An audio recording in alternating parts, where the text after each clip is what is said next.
set of those around. Yeah, you'll have a couple.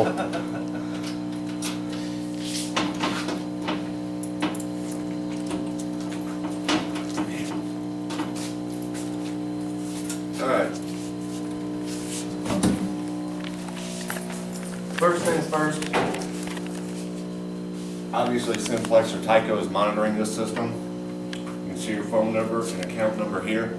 Anytime you're going to do any work in the system or there's a problem with the system or anything like that, go ahead and call that number, give them the account number and your passcode, whatever passcode you've set up with them, and they'll ask for a time date stamp of how long you want the system on test. So just do that before you start working on it so there's no accidental dispatch of the fire department. Okay? You'll just need to tell them the account number here. The account number's right here. It's 212-9516. Addressable systems, it's not analog, so every device has its own unique identifier, nomenclature. So it's going to come up on the fire system of what the device is and where the device is, so you know exactly where to go. Unlike the old days, it just says zone 1, zone 2, then you got to go searching and everything. Everything's supervised. Automatically comes up, no battery, or it'll say low battery. Your batteries are sealed lead acid. Approximately 3 years, the longest you can get out of them is 5. I suggest replace them every 3 years so you don't start getting runaway signals of low batteries coming and going, coming and going. They have to be labeled when they're replaced too. Okay? System, you've got your enter button, which you should never really need. Acknowledge, alarm silence, drill, and reset. Everything again has its, let's go out, where's the nearest police station? It's gonna be over by the There stairs. should be one right here by the emergency exit, is there not? Right there. Yep. And everybody is aware in the building that it's going to go off? Mm-hmm. Okay.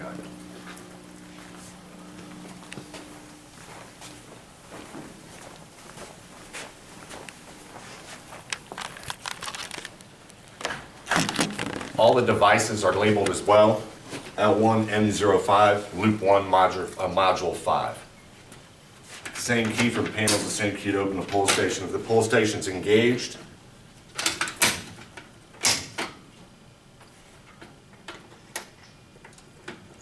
May I have your attention, please? May I have Okay. your attention? fire panels, I'm going to be showing you what it is, where it is, and everything at that point in time. You can't reset this unless you open the pull station up. You have to open the pull station up, flip the lever back up, and then close it again. Okay? There we go, we can go back in here. All your smoke detectors, pull stations, duct detectors, water flows, campers, whatever it may be, is going May I to be have your labeled. attention, please? A fire has been reported in the building. A fire has been reported in the building. Please proceed to the stairways and exit the building. Do not use the elevators. Oh, the key works.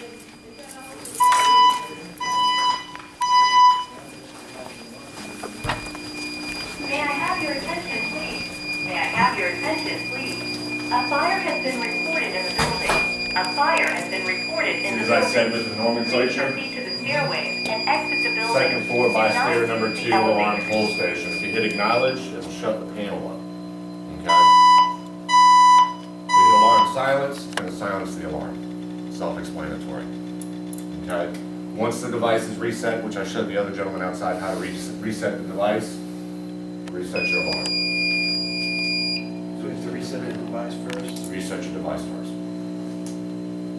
If it's a smoke detector or something along that line, obviously a good thing to keep around is canned air.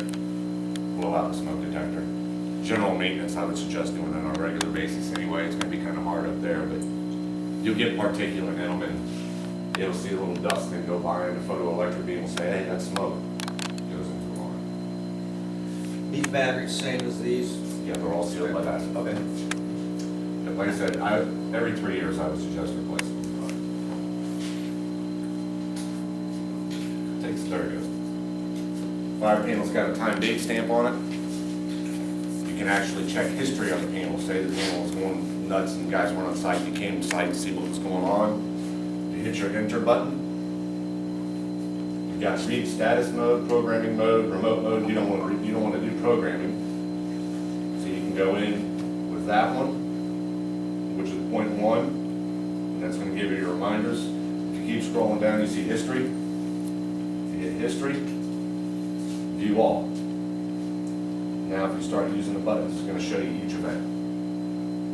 So you can kind of see what was going on and troubleshoot whatever you need to do with the system. Once you're done, just hit escape, escape, escape. You want to escape until you're all the way back out to the main There's screen. no login for these, like from the Simplex? There's a login, but it's only I should ever have to use the login. That's for program. That's for programming. But you can use a login if you want to change the time date stamp or something like that. It's all ones. Ones, All ones. 3 ones, 4. I think it's 4 ones, maybe 8 ones. You just keep going until it stops. Okay? Voice evac panel. You can use these for paging if you want. It's not their intended application. You know, I kind of shy away from doing that because that's not what they were designed to do. They're designed to notify an event of a fire alarm. But if you want to use it, you just hit your all call, use your mic, and you can talk throughout the system. Now, all call turns it off. Okay? That's basically it on the system. I mean, it is very self-explanatory. It's very simple to use. It's going to tell you where the device is, what the problem is, whether it's an alarm, a supervisory, a trouble, whatever it may be. With a commercial type building, you're going to have one trouble that comes up every once in a while, and that is the craziest trouble there is, and that's ground faults. Because everything's in light.